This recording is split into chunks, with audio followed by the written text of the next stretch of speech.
Si vous dégustez régulièrement, il y a sûrement un endroit dans votre maison, dans votre appartement ou dans votre cave, si vous avez la chance d'avoir une cave, que vous dédiez à stocker du vin, à stocker quelques bouteilles de vin pour les faire vieillir. En général, le nombre de bouteilles il dépend de la place dont vous disposez, puis de l'intérêt que vous avez pour faire vieillir des bouteilles. Et dans ce podcast, je voudrais vous donner quelques petits trucs pour mieux choisir les vins à sélectionner pour constituer votre cave. Mais avant toute chose, bonjour à tous, bienvenue sur le podcast du vin pas à pas. Donc je suis Yann Rousselin du COAM, donc de l'école de dégustation Le COAM, et des masterclass de la dégustation, la box pour se former au vin. Alors d'ailleurs en parlant des masterclass, dans pas longtemps, une petite annonce en début de podcast, si vous avez suivi mes mails ou mes précédentes communications, la prochaine masterclass elle est consacrée à la Corse viticole. Donc on va se promener sur l'ensemble de la Corse pour voir les différents cépages, les différents types de vins, les terroirs et les différentes influences climatiques, avec l'objectif, comme c'est souvent le cas avec les masterclass, de se faire plaisir en dégustant des bons vins déjà, et puis surtout d'apprendre beaucoup de choses sur ce vignoble pour vous donner vraiment les clés pour bien le comprendre. Voilà pour la petite annonce. Alors je reviens au thème du podcast. Quels sont les vins à choisir quand vous constituez votre cave ? Alors, première chose, dans ce podcast, mon but c'est pas de vous citer une liste de vignerons qu'il faut absolument avoir dans votre cave. C'est pas de vous citer des appellations particulières qu'il faut absolument sélectionner. Mon but c'est plus de vous donner une manière de raisonner au moment où vous voulez choisir vos vins. Parce que sur un petit épisode du podcast audio, j'ai pas voulu faire une petite liste de vignerons parce que j'aurais dû faire la passe sur beaucoup d'autres vignerons. En plus, a priori, c'est un podcast qui va être un peu plus court que d'habitude, un petit peu plus juste pour vous donner quelques règles. Donc voilà, je vais plus vous donner une manière de raisonner. Mais en petit avertissement aussi, je voudrais vous préciser que finalement, si je vous dis il faut acheter telle proportion de vin rouge, telle proportion de vin blanc, etc., par rapport à tout ça, il faut quand même continuer à prendre beaucoup de recul. Parce que les vins que vous allez acheter dans votre cave, les types de vins que vous allez acheter, dépendent, heureusement, pour beaucoup de vos goûts personnels. Si vous supportez pas les bulles dans le vin, vous allez pas forcément acheter beaucoup de bouteilles, mais si vous jurez que par le champagne, il y aura forcément beaucoup plus de bouteilles de champagne. Si vous supportez pas le sucre dans le vin, il y aura peut-être pas beaucoup de quilles de sauterne. Par contre, si vous êtes fan des vins doux, des vins botrytisés, il y en aura nettement plus. Donc il y a de toute façon toujours, et heureusement, c'est toujours une question de goût. Donc en fonction des vins, des affinités que vous avez, de votre palais, vous allez acheter tel ou tel vin. Et puis en fonction aussi des coups de cœur que vous avez avec tel vigneron, vous allez aussi sélectionner vos bouteilles comme ça. Mais maintenant, c'est un petit peu le cas où vous avez donc un espace pour stocker vos bouteilles. Vous vous dites, voilà, j'ai acheté quelques bouteilles auprès d'un vigneron que j'aime bien, j'ai acheté telle autre quille dans un salon des vins, j'ai dégusté ces vins, ça m'a bien plu. Maintenant, j'ai encore un petit peu de place, et je voudrais savoir quelle bouteille je peux sélectionner, est-ce qu'il y a une logique qu'on peut utiliser derrière tout ça, est-ce qu'il y a une méthode qu'on peut utiliser. Alors, je vais vous donner un peu la manière avec laquelle je raisonne, et la manière que je propose, qui est là encore pas une manière universelle, vous la verrez nulle part ailleurs que dans mes podcasts ou dans mes formations peut-être. Donc c'est plus une manière toute personnelle, mais qui je pense, pour l'avoir communiqué assez régulièrement, va vous aider à mieux réfléchir, à mieux penser à la répartition de vos vins. Alors le premier truc à avoir en tête, ce que je vous recommande, c'est que quand vous allez sélectionner des bouteilles dans votre cave, je vous recommande de raisonner un petit peu par catégorie de vin, par type de vin. Alors, quand on utilise les termes type, catégorie, style, à chaque fois, en fonction du formateur, en fonction du bouquin, en fonction de la méthode, ça peut englober des choses différentes. Donc, ce que j'appelle type, là, je vous fais une répartition plus, on va dire, par couleur de vin. Vous avez dans les types de vin, vous avez les rouges, vous avez les blancs, et puis ensuite, vous avez les vins moelleux, les rosés et les bulles. Je définis ces types de vins. Alors pour ceux et celles qui suivent le WSET, ce ne sont pas les types de vins qui sont utilisés dans cette formation. Mais c'est pas grave, le but, je peux dire les catégories pour pas vous embrouiller. Voilà, donc on définit des grandes catégories de vins. Il y a des rouges, il y a des blancs, et puis après il y a des vins avec des bulles, il y a des rosés et des moelleux. Alors l'idée c'est de vous dire, même s'il y a des types de vins que vous n'aimez pas, par exemple, vous n'aimez pas le rosé, vous n'aimez pas les bulles, vous n'aimez pas le blanc peut-être. C'est important, pour moi, je pense que c'est important d'avoir de toute façon un petit peu tous les types de vins sous la main. Alors parfois ça surprend un petit peu quand je dis, même si vous n'aimez pas, enfin, ou si vous n'avez pas particulièrement d'affinité sur les vins sucrés, d'avoir néanmoins quelques vins moelleux en cave. Pourquoi je dis ça? Parce qu'en fait, chaque vin est adapté à une occasion de dégustation. Les bulles, hein, si vous dégustez un champagne plus pour l'apéritif ou pour célébrer un événement, mais si vous voulez ouvrir une bouteille sur un dessert, le rouge tannique, il passera peut-être moins qu'un vin moelleux par exemple. Par contre, sur un repas de fête, qui est des beaux vins rouges ou des beaux vins blancs, ça le fait complètement, alors que les rosés sont peut-être moins adaptés, mais si un repas plus simple, le rosé passera complètement. Donc c'est pour ça, je pense que c'est important d'avoir différents types de vins dans sa cave. Alors maintenant, la question qu'on peut se poser, c'est si c'est important d'avoir tous ces types de vins, toutes ces catégories de vins dans sa cave, puisque on peut faire appel à ces différentes catégories en fonction des occasions de dégustation, en fonction de l'événement, en fonction des mets qui sont servis, est-ce qu'on peut donner une proportion indicative pour chacune de ces catégories? Alors là, je pense que oui, on peut donner une proportion qui, là encore, faut prendre un peu de recul par rapport à ce que je vais vous dire, parce que là encore, forcément, vos goûts sont hyper importants, hein. Le but, c'est de se faire plaisir quand on ouvre une quille. C'est pas de sortir un vin de sa cave et dire, non, je vais ouvrir ce vin, pourquoi j'ai stocké, j'ai 6 bouteilles. Voilà, donc c'est important de prendre des vins qu'on aime, bien sûr, mais la proportion, moi, que je recommande, c'est d'avoir une majorité sur les catégories dites classiques. Les catégories dites classiques, c'est les rouges et les blancs. Rouge et blanc, et ensuite vous avez les moelleux, les rosés et les bulles. Je recommande, sur les rouges et les blancs, qui représentent 80% des vins de votre cave, qu'on peut généralement répartir de la manière suivante, un peu plus de rouge que de blanc, donc 50 rouge, 30% de blanc. Alors là encore, j'ai dit 15 fois l'invertissement, donc je pense que vous m'avez compris. Si vous êtes originaire d'une région viticole où on fait surtout du blanc, que vous êtes fan des vins de votre région, vous allez peut-être inverser cette proportion, et ce sera complètement cohérent. Là encore, l'idée c'est de vous donner des grandes lignes. Alors, je vais peut-être encore vous faire 15 fois la recommandation dans ce podcast, mais voilà. On part sur 80% avec 50 rouges, 32 blancs. Le reste, on peut le répartir de la manière suivante, en disant on va avoir un petit peu plus de bulles que de vin sucré et de rosé. On pourrait partir sur 5% de moelleux, 5% de rosé et 10 de bulles. Donc ça ferait 50% de rouge, 30% de blanc. Et puis ensuite, les 20% restants sur les moelleux, rosés, bulles, avec par exemple 5 sur moelleux, 5 sur rosé et 10 sur bulles. Alors au passage, ce dont je vous parle, c'est une méthode que j'ai longuement détaillée dans une formation qui est sur le QAM, une formation à distance, qui est sur la constitution d'une cave à vin, où on a parlé aussi beaucoup plus en détail des types de vins, des appellations, etc. Mais là je vous donne un petit peu les grandes lignes à avoir en tête pour rebondir sur des questions récentes que vous m'avez envoyées sur le choix des vins pour sa cave. Bien, alors ça c'est une première chose que je vous transmets de manière indicative, avoir une répartition indicative, comme celle que j'ai donnée, sur différentes catégories. Ensuite, on peut se demander quel niveau de vin je vais sélectionner pour ma cave. Alors moi, c'est ce que j'appelais quelle gamme de vin je peux sélectionner. Qu'est-ce que j'entends par gamme de vin? Eh bien, quand je parle ici de gamme de vin, je fais référence en fait au potentiel de garde des bouteilles.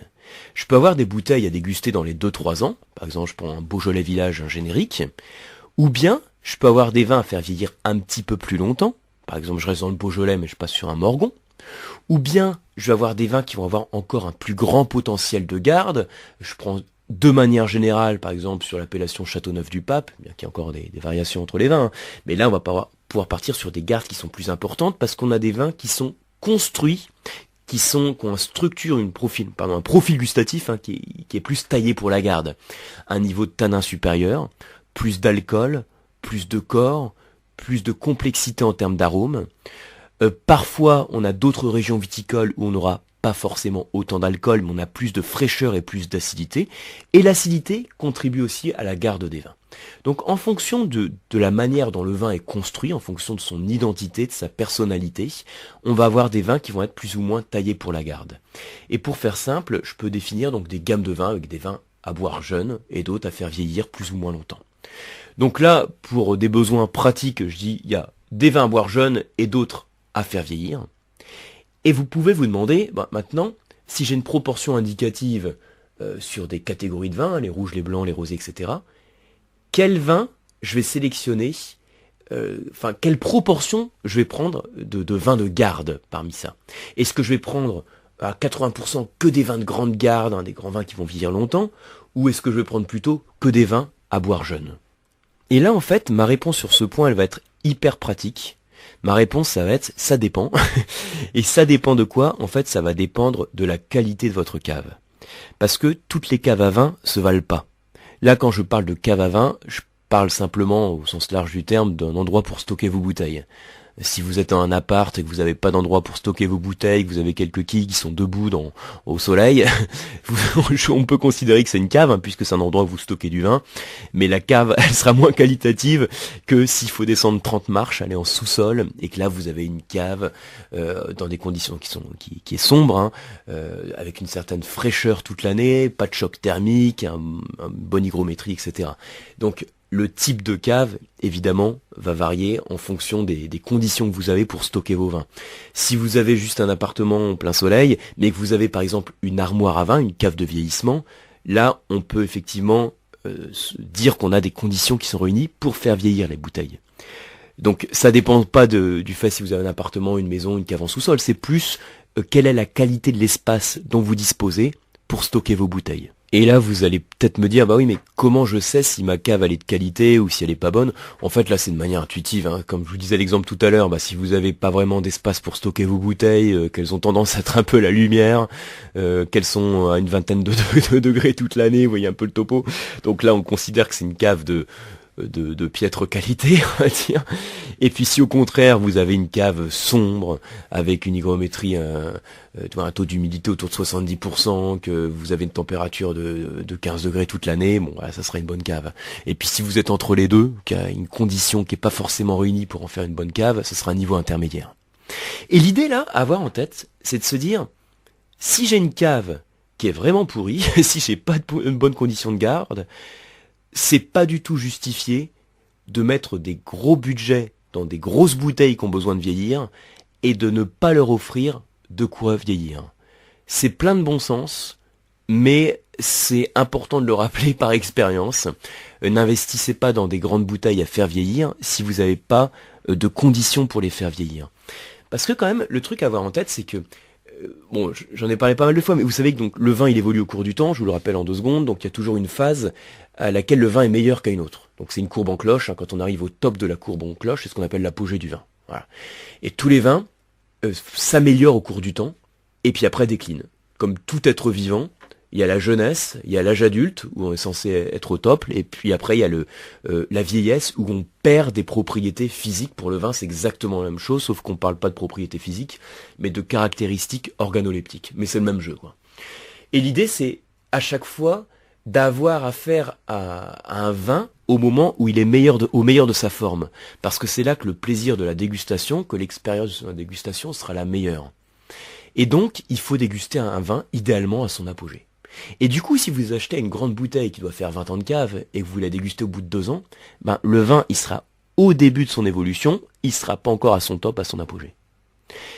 Et si vous avez une cave toute pourrie, comme je vous disais, le vin va évoluer beaucoup plus vite, mais il va pas avoir le même niveau d'apogée.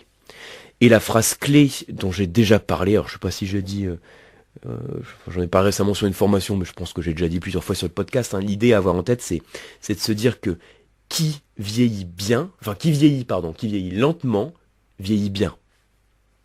Je le dis assez souvent parce que ça résume bien l'idée, qui vieillit lentement, vieillit bien. C'est-à-dire que votre quille de Pauillac, d'un grand château, qui doit vieillir, il faut la faire vieillir le temps qui est nécessaire, et pas forcément lui proposer des conditions de garde qui certes vont la faire évoluer plus vite, mais si elle évolue plus vite, elle va pas avoir le même niveau de qualité que si elle avait évolué lentement. Du coup, je reprends ce que j'ai dit tout à l'heure, si vous avez une cave pourrie, ne mettez pas de bouteilles à faire vieillir dedans. Moi, ce que je recommande, les vins de grande garde, honnêtement, si vous avez une cave vraiment qui vaut rien, la proportion c'est 0%. Quoi. Après, si vous avez quelques bouteilles qui peuvent faire 4-5 ans de cave, si vous avez une cave pourrie, à la rigueur, ça représente 5% de votre sélection. Puis à 95%, vous mettez des vins à boire jeunes. Et maintenant, si vous avez une cave qui est au top, donc qui réunit toutes les conditions dont je parlais tout à l'heure, et ben là, l'idée, c'est de se dire, vous stockez des vins qui vont pouvoir vieillir. Donc là, on peut très bien, si je définis 3 niveaux dans la gamme des vins, ce que j'ai fait dans la formation sur la cave, hein, que vous avez sur le site du QAM, j'avais dit, les vins de garde, ils peuvent représenter 80% de la proportion. Alors, faut toujours avoir quelques bouteilles à boire jeunes, hein, puisque faut aussi pouvoir ouvrir des bouteilles au quotidien. Je sais pas à quelle fréquence vous ouvrez des bouteilles, mais voilà. Si vous avez des amis qui viennent chez vous, vous avez un bon repas qui justifie une bouteille, ce qui devrait être le cas de presque tous les repas. Bon, au passage, ce dernier commentaire, il faudrait peut-être que je le coupe au montage, mais bon, je le laisserai, puisqu'à la minute 15 du podcast, on est entre passionnés. Voilà, donc à peu près 80%, je disais, de vins à faire vieillir. Donc dans ce cas-là, même les vins de grande garde qui doivent faire au moins 10 ans de cave, vous pouvez en avoir 40% de votre sélection. Puis dans ce cas-là, je recommande à peu près 20% de vins à boire jeunes. Et puis si vous avez une cave intermédiaire, c'est-à-dire une cave qui est correcte, mais qui est pas au top, eh bien vous pouvez avoir dans cette cave correcte 80% de la sélection de bouteilles qui sera à boire jeune, et ensuite, les 20% restants, ce sont des vins à faire vieillir plus ou moins longtemps. Ça peut être par exemple 15% de vins de moyenne garde, et 5% de vins de grande garde. Donc ça c'est un peu une approche, là encore, je vous cite pas de domaine, je vous ai même pas dit d'appellation, c'est juste une manière de raisonner que je vais vous transmettre.